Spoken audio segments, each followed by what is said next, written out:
County in southeast South Dakota, east central Dakota County in southeast South Dakota, southwest Minnehaha County in southeast South Dakota, until 2:15 a.m. At 1:27 a.m., a severe thunderstorm was located near Montrose and moving southeast at 25 miles an hour. Hazard, quarter-size hail and 60 miles an hour wind gusts. Source, radar indicated. Impact, hail damage to vehicles is expected. Expect wind damage to roofs, siding, and trees. The severe thunderstorm will be near Humboldt around 1:40 a.m., Hartford around 1:55 a.m., Wall Lake around 2 a.m., Sioux Falls and Dee around 2:15 a.m.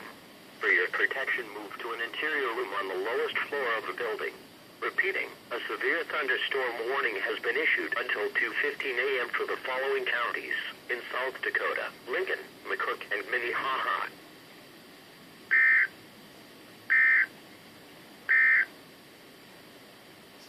The current time is 1:34 a.m. Central Daylight Time.